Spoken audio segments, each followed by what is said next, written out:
안녕하십니까. 정원주입니다. 오늘은 이제 이승만 여행, 이승만 박사가 이제 독립운동을 시작하게 된 그 과정, 배경을 설명드리는 세 번째 마지막 날입니다. 지난번까지는 이제 이승만이 미국으로 망명을 백오인 사건, 한국의 지식인들을 일본인들이 이제 말하자면 검거를 하니까 그걸 피해서 미국의 선교사들 도움을 받아서 미국으로 망명한 것까지 말씀을 드렸습니다. 마지막으로 이제 미국에서 그로부터 이제 기나긴 미국의 망명 생활이 시작이 됩니다. 거기서부터 이제 말씀을 드리겠습니다. 미국의 감리교단과 절연, 또 박영만, 안창호, 도산 안창호입니다. 등과 이제 갈등을 빚어대는 얘기부터 시작을 하겠습니다. 이승만은 한국 교회가 일본 교회로부터 독립해야 한다. 일본 교회하고는 떨어져서 활동을 해야 된다고 그랬는데 미국의 감리교단은 그걸 반대했어요. 그렇게 되면은 한국에서 선교가 어려워진다. 그래서 미국의 감리교단은 한국의 선교가 중요하다고 본 거고, 이승만은 일본하고 협조를 해서는 일이 뭐 안 된다. 우리 독립하고는 관계없는 거다. 선교보다는 독립이 중요하다. 이렇게 본 겁니다. 그러니까 감리교단하고 이승만이 부딪힌 거죠. 이제 그런 갈등이 있다 보니까 이승만이 이제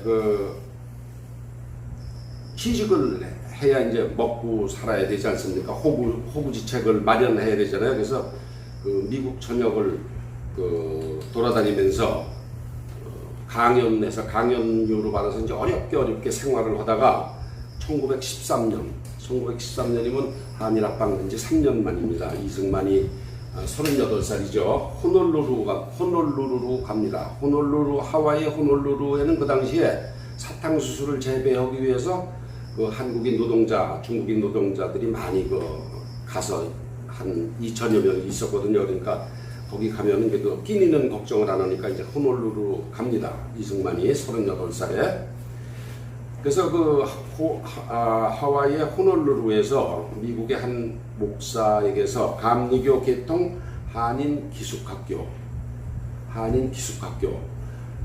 기숙사가 있어서 기숙비를 받아서 한국인들 교육시키는 그 학교 운영을 물려받아서 이제 거기서 한국사, 한국지리, 또 한문 이런 거를 가르치게 됐습니다. 근데 거기에서 이제 미국인 목사하고 또 부딪힙니다. 미국인 목사는 인종 통합 교육을 하자. 거기는 일본인, 중국인, 한인 할 거 없이 전부 다 골고루 가르치자 그러고, 이승만은 아니다. 한국인한테 독립정신을 가르치기 위해서 한국인만 교육을 하겠다. 이렇게 해서 또 부딪혀요. 그래서 이제 별도로 나와서 별도로 한인교회를 세웁니다. 최초로 하와이의 한인교회가 이승만에 의해서 세워지는 계기가 됩니다. 그래서 이제 태평양이라는 잡지도 발행하고 또 한국교회 핍박 이런 책도 쓰고 그럽니다. 면면을 보면은 이승만이 굉장히 고집도 세고 주관도 있고 누구하고 타협을 좀 잘 안 하는 그런 성격인 걸 저희가 알 수 있습니다. 또 무장투쟁을 하자. 독립을 위해서는 무장투쟁을 해야 된다고 그러는 분이 계셨습니다. 박용만 선생이라고.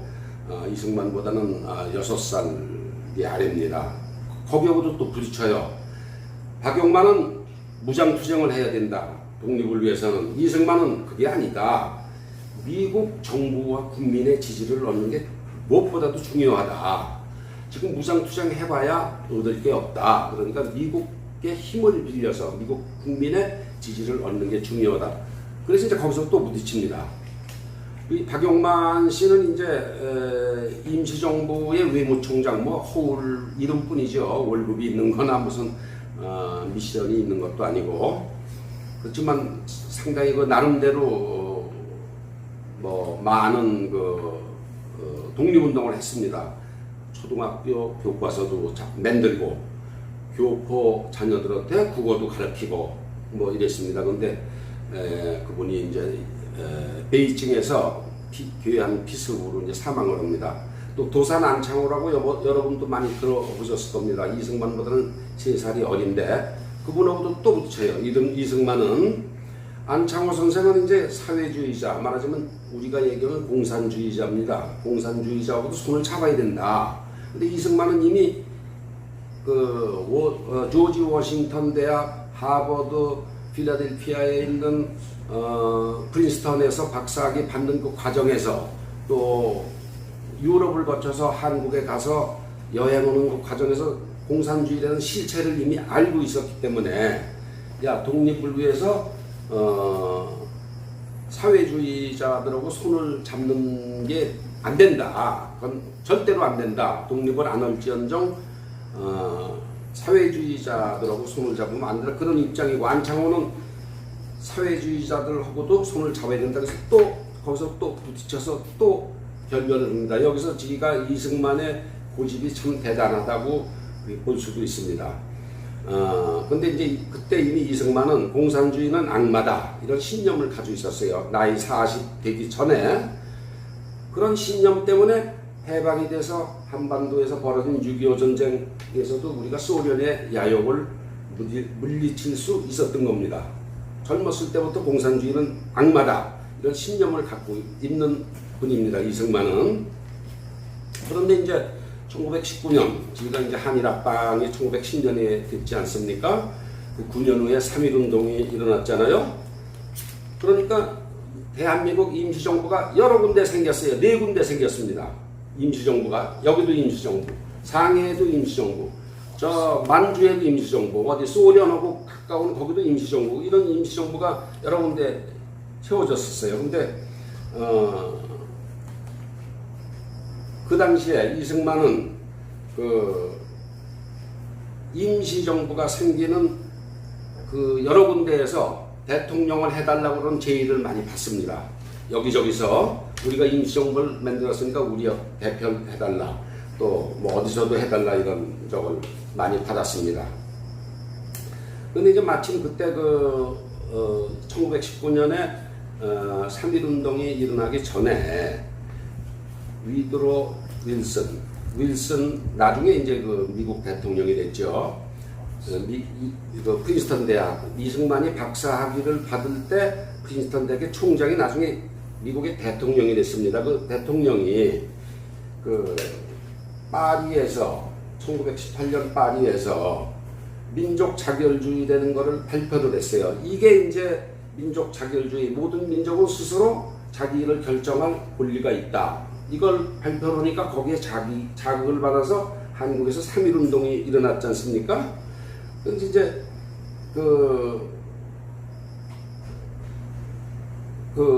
위드로 윌슨의 그 민족 자결주의에 자극을 받아서 한국에서도 3.1운동이 일어났는데, 이승만은 이미 그때 말하자면 위드로 윌슨이 이제 총장을 할 때 졸업생 중에서 말하자면 그 대표로 나가서 이제 연설도 하고, 그래서 위드로 윌슨하고는 굉장히 좋은 개인적인 관계를 맺고 있었죠. 여러분이 이제 미국을 한번 가시면은 펜실바니아, 이게 뉴욕하고 워싱턴하고 중간이 펜실바니아의 필라델피아입니다. 그 필라델피아에 프린스턴 대학이 있는데, 거기 가시면은 이승만 홀이 있습니다. 이승만리 홀. 그리고 이승만을 기념하는 그 기념관이 하나 있습니다. 거기 한번 들려보십시오. 저도 한번 가봤습니다. 이승만이 이제 1919년에 6월 3.1운동이 일어난 석 달 후에 워싱턴에 대한공화국 공사관이라는 걸 만듭니다. 자기가 만든 거예요. 민국이 아니라 공화국이죠. 대한공화국 공사관을 이승만이 워싱턴에 만들었어요. 그게 무슨 뭐 한국에 나라가 있는 것도 아닌데도 불구하고, 근데 교민을 목적으로 해서 그걸 맺는 겁니다. 이승만이.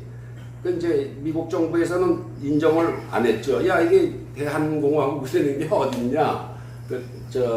일본의 식민지인데 무슨 대한공화국이냐 그러고 인정을 안 했지만 하여튼 니네가 인정을 하건 안 하건 컨슐레이트 오브 리퍼블릭 오브 코리아다 여기가. 그래서 내가 그 대표다 이걸 만들었어요. 그 얼마나 말하자면 배짱이라 그럴까 무모한 거죠. 그래서 이제 여러 군데 그 임시정부 대표를 맡아달라고 이제 이쪽 저쪽에서 뭐 상해, 만주, 뭐 러시아에 있는 여러 군데 그 임시정부 나름대로 몇 군데, 4군데 임시정부에서 그 대통령을 맡아달라 그러다가 이제 그 임시정부가 이렇게 합쳐져서 상해에 하나의 임시정부가 생깁니다. 지가 흔히 얘기하는 상해 임시정부가 생긴 거예요. 김구 선생이 이제 주석이로 나중에 계셨지만 그 상해 임시정부가 통합 임시정부가 생기니까 이승만이 그때서야 오케이를 합니다. 그래서 상해 임시정부의 초대 임시 대통령이 이승만입니다. 그렇지만 이제 상해로 갈 수는 없고 계속해서 미국에 있으면서 그 외교 업무를 수행을 했습니다. 그래서 미국 연방회의에 한국 독립안도 상정을 하고 뭐 부결됐습니다. 당연히 뭐 그때 미국의 연방 상하 의원들이 뭐 코리아라는 게 뭐야 이게 코리아가 뭐야 이 나라 이름이야 무슨 그런 때 이미 이제 이승만은 이제 그 역할을 이제 하기 시작을 한 거죠.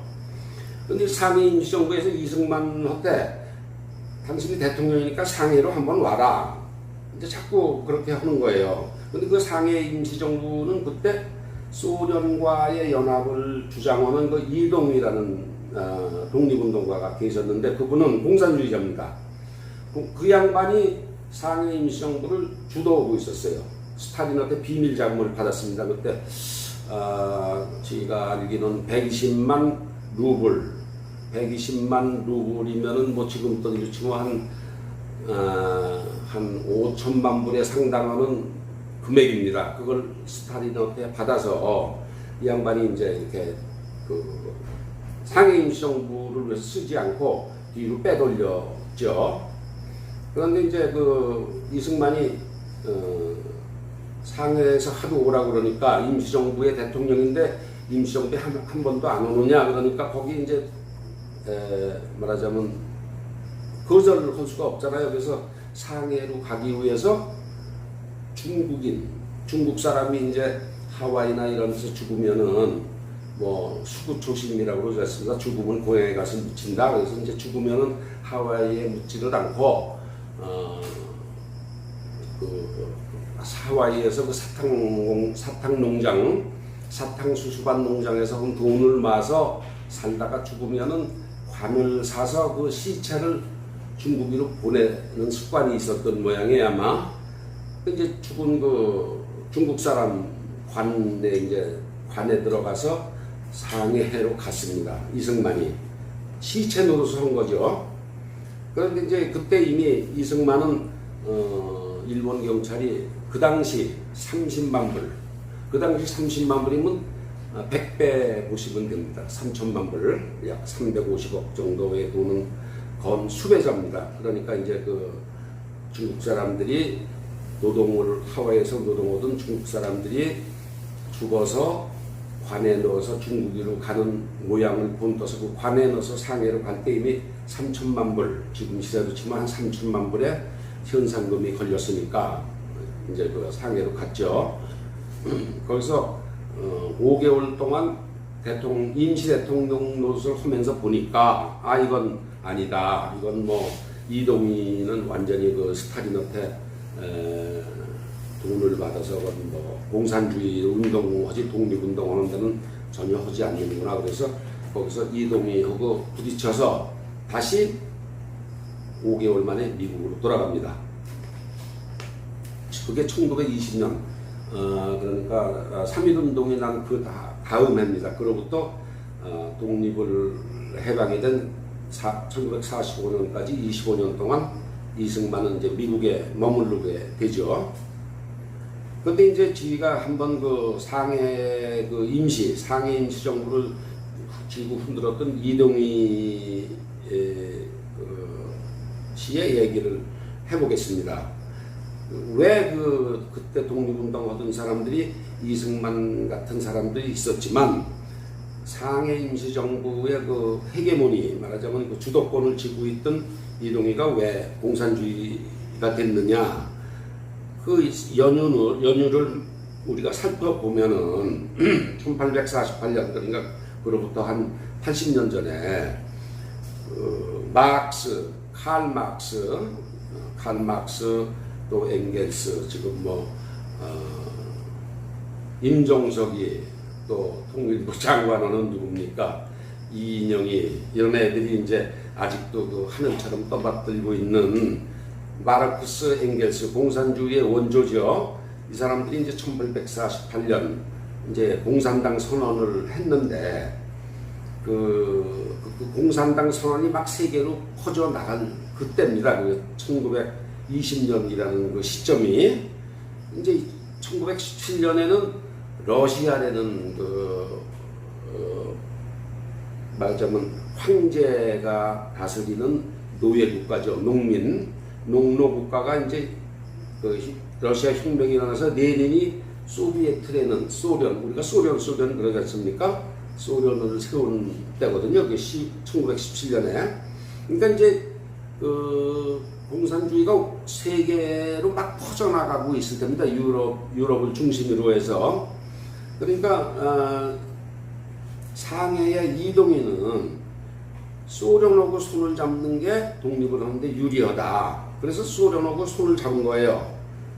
그렇지만 이동희는 공산주의 되는 걸 모르는 거죠. 공산주의, 민주주의에는 개념이 없었을 때입니다. 그리고 이제 120만불이었는데 200만 루블이네요. 이게 아마 지금 돈으로 치면은 글쎄요, 약 뭐든지 한 100배 정도 보면 돼요. 100배. 그러니까 지금 2억 불, 이걸 받아서 횡령을 했어요. 횡령을 하고 이제 임시정부에 조금만 내놓았죠. 그 이동희가. 그래서 이제 이동희가 임시정부에서 너 스탈린한테 레닌한테 받은 돈 없겠냐. 그러니까 대답을 제대로 못하니까 말하자면 쫓겨났습니다. 상해 임시정부에서. 그래서 이동희는 상해 임시정부의 대표를 맡고 있다가 레닌한테 받은 돈을 횡령한 게 들통이 나서 시베리아로 갔습니다. 이동희는 시베리아, 거기서 이제 죽었어요. 병 걸려서 죽었는데, 그때 이제 루블, 소련에서 레닌이 이동희한테 준 돈은 금덩어리입니다. 소련 돈이 아니고, 그 달러처럼 지금 50불, 100불짜리가 아니고 금덩어리를 받은 거예요. 그래서 이제 그 금덩어리를 받아서 자기가 착복을 하다가 그 들통이 나서 시베리아로 망명을 해서 이동희는 거기서 죽었습니다. 그러니까 상해 임시정부는 그냥 금방 거지가 된 거죠, 다시.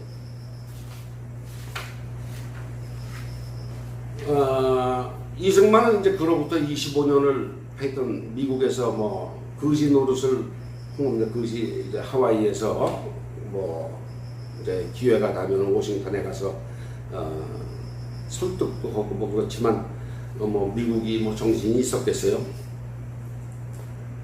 그렇지만 그 사이에 이제 김일성은 이미 이제 소련, 중국 공산당의 당원으로서 소련에 들어가서 활동을 하고 있습니다. 이제 김일성은 이미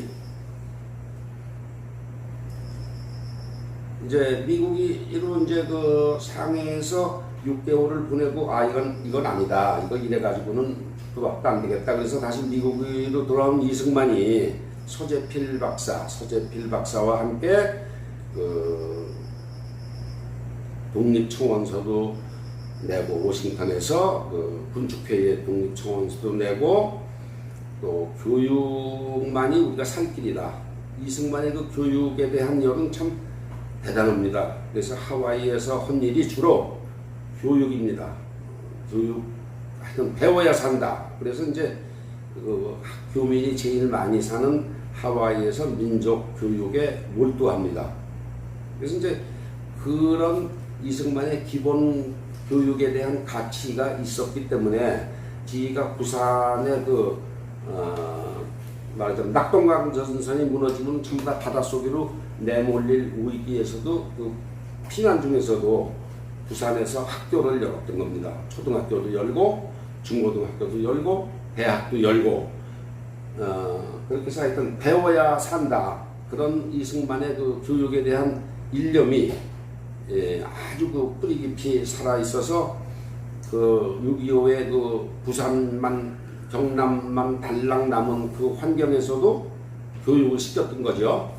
학교가 문을 안 닫았습니다. 하여튼 뭐 일주일에 엿새를 학교 가건 안 가건 학교를 열어놓고 하여튼 1년이 되면 졸업장이 주고 2년이 되면 졸업장이 주고 이렇게 해서 학생들을 배출을 한 겁니다. 그때 배출된 사람들이 나중에 5년 10년 후에 대한민국 박정희가 5.16 혁명으로 잡았을 때 그 국가 경제 발전에 기여하는 인재가 된 거죠. 이승만이 이제 그렇게 미국에 와서 한 13년쯤 있다가 뭐 이런 어디에서 무슨 뭐 회의가 열린다. 제네바에서 국제연맹 지금 UN 그 전에 모임이 국제연맹입니다. 그게 열린다면 거기 가서도 한국을 독립해야 된다. 뭐 이렇게 다니는 와중에 스위스에서 열린 그 국제연맹 회의에 가서 만난 여자가 부인입니다. 프란체스카 여사죠. 그래서 나중에 이제 하와이에서 결혼하고 같이 교육사업을 헌신합니다. 이승만이 58세 때 처음 결혼을 하게 됩니다. 그 부인이 아마 32살인가 아마 그렇게 됐을 거예요. 그러니까 58세가 돼서 비로소 장가를 듭니다. 물론 그 전에 옛날에 그 한국에 있을 때 얻었던 첫 부인이 있었지만 그 부인하고는 젊어서 이제 헤어졌죠. 그런데 이제 이승만이 미국에 와서 한 7, 8년을 활동하는 그 와중에 1938년에 세계 2차 대전이 시작이 됩니다. 시작이 되니까 이승만이 다시 하와이에 있다가 말하자면 워싱턴으로 와서 3년 후 1941년이면 일본이 진주만을 공격한 때입니다. 그때 그 5달 전에 6월에 1941년 6월에 저펜 인사이드 아웃 이런 저펜 인사이드 아웃 일본의 모든 것 일본에 대한 모든 것 이란 책을 써서 미국에 대한 일본의 공격을 예고합니다. 그 책을 쓴 지 불과 5개월 후에 일본이 진주만을 공격합니다.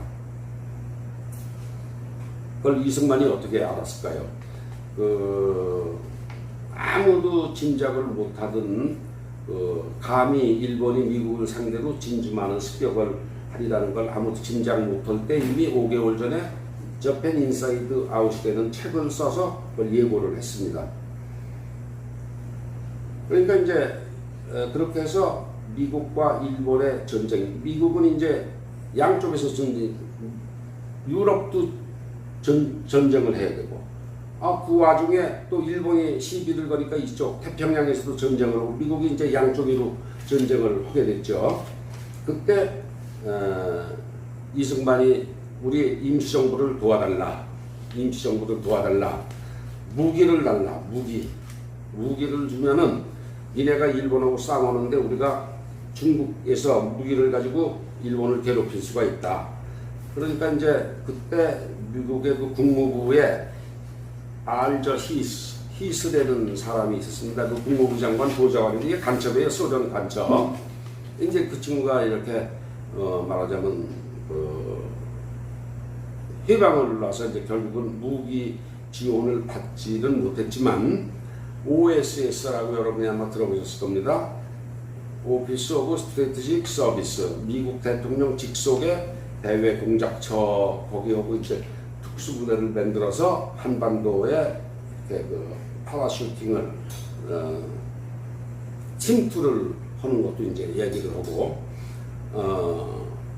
그래서 그때 미국하고 일본이 전쟁이 벌어지니까 이승만은 이거 이때를 틈타서는 우리가 미국을 도와서 무력으로 일본하고 전쟁으로 해야 되겠다 이제 결정을 한 거죠. 만약에 이제 그런 걸 안 하면은 나중에 통일이 되더라도 이제 뭐 저기 손 쓴 게 없잖아 이런 소리를 들을 거 아니겠어요? 이승만이 굉장히 그 해안이 있는 거죠. 그래서 미국이 일본하고 싸움을 할 때 우리도 무기를 가지고 일본에 같이 해야 되겠다. 그래서 무기를 지원해 달라고 그러는데 사실은 그게 다 제대로 되지는 않았습니다.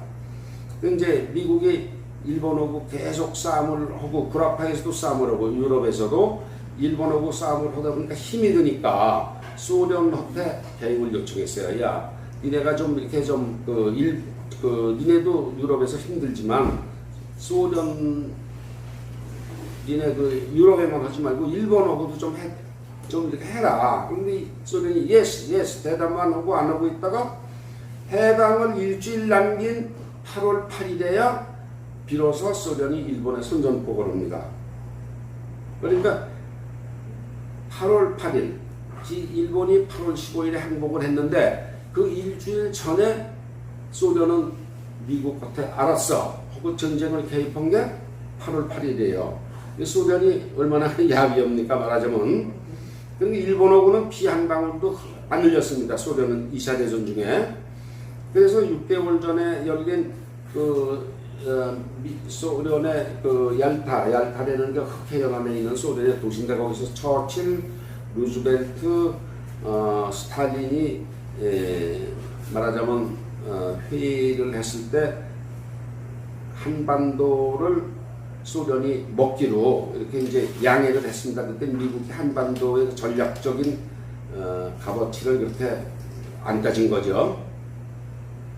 그래서 미국은 오로지 소련이 일본과의 힘겹게 전쟁을 하는데 소련이 좀 개입을 해주면 인명피해를 줄일 수 있으니까 그걸 이제 말하자면 한반도를 니네가 가져라 뭐 그럴 수도 있다.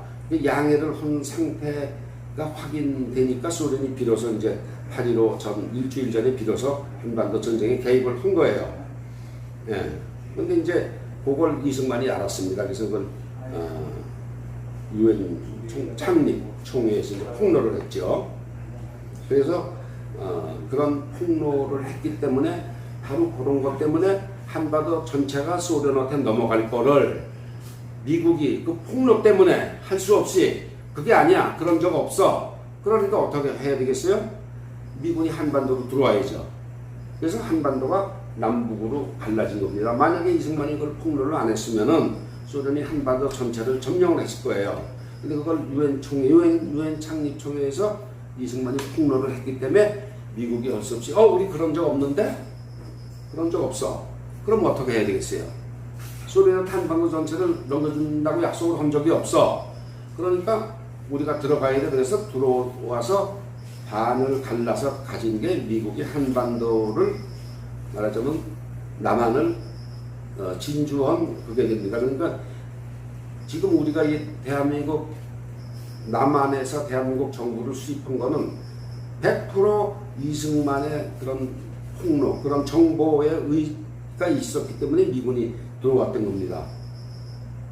이제 이걸 모르고 이제 지금 좌파들은 뭐 이승만, 뭐 박정희, 또 얼마 전에 돌아가신 백선엽 장군이 다 이게 말하자면 친일파다 뭐 이러고 그러는데 참 말이 안 되는 정도가 아니죠. 그래서 이제 8.15가 되면서 9월 2일 날 미국이 아니다. 한반도를 소련한테 우리가 다 줄 수 없다. 그래서 분할하겠다. 그래서 반을 갈라서 그때 9월 2일 날 8월 15일 날 해방이 되고 17일 후에 미군이 인천에 상륙합니다. 그래서 남한이 미군 점령하에 들어간 거죠. 이미 3주 전에 소련은 평양에 들어와 있었습니다. 3주가 늦은 겁니다. 미국이. 그러니까 미 군정청이 들어오니까 이제 우죽 순위도 이제 단체들이 많이 생겼지 않습니까? 사회주의자 여운형, 또 공산주의자 박헌영, 뭐 있습니다.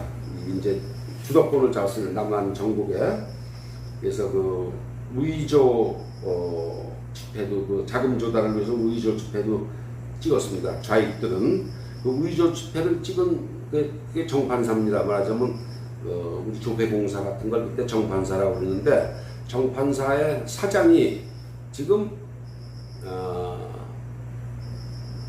안기구라고 그러나 안기구장 박지원의 할아버지입니다. 박지원의 할아버지가 정판사 조폐공사 사장에도 있으면서 우이조 집회를 찍었어요. 찍어서 그걸 공산당에 정치 자금을 댔습니다. 그 손자가 지금 우리나라 안보의 한 축을 담당하고 있는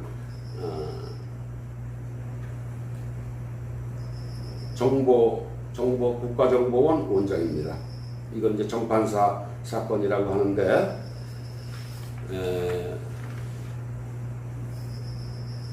미국이 이제 그 군정을 하면서 소련하고의 그 협상이 어려워질 걸 염려해서 이제 이승만의 귀국을 막습니다. 그래서 8월 15일 날 해방이 됐음에도 불구하고 이승만은 10월 중순에야 고국에 올 수 있었습니다. 그래서 이승만이 귀국하자마자 여의도 비행장에서 한 얘기가 뭐라고 그랬습니까?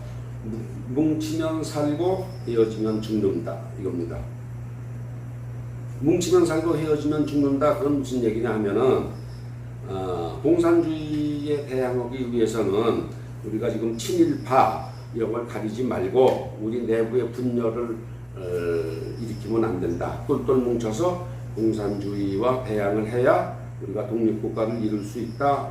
공항에서 천마디입니다. 뭉치면 살고 헤어지면 죽는다. 그래서 이제 많은 사람이 그때 이승만과 김구를 지금 대립시킵니다. 그래서 8.15 행사에서도 그 그 광복회장이 김구는 뭐 지켜세우고 이승만은 초대 대통령의 대통령 소리도 안 하고 이승만 뭐 이렇게 하고 엉뚱한 소리를 했는데 이승만과 김구를 대립시키는 잘못을 범하고 있는데 이건 순전히 편가르기를 통해서 이득을 취하려는 좌파의 전술입니다. 두 분 다 이승만과 김구 둘 다 일본 제국주의로부터 조국 해방을 위해 멀리 떨어진 상해와 미국에서 다른 방법으로 치열한 독립운동을 한 사람입니다. 똑같이 방법이 다른 거죠. 해방 후 열강의 신탁 통치를 한사코 반대하는 데서도 이승만과 김구는 의견이 차이가 없었습니다. 그런데 남한만이라도 자유민주주의에 입각해서 정부를 수립해야 한다는 게 이승만의 입장이고 아니다. 북한과 연합해서 연립정부를 수립해야 된다. 이게 김구의 주장입니다. 그러니까 이승만은 남한만이라도 자유민주주의를 해야 되고 김구는 아니다. 이북하고 합해서 연립정부를 수립해야 된다. 이 둘이 의견의 차이가 있는 거죠. 그래서 거기서 둘이 정치적으로 결별한 겁니다. 그런데 과거 대부분의 그 동유럽 소비에트 국가가 처음에는 김구의 연립정부 형태로 출발을 했습니다. 그런데 소련의 국도각신 공산당이 주도하니까 전부 연립정부로 출발했지만 결국은 소련의 의정국가가 됐어요.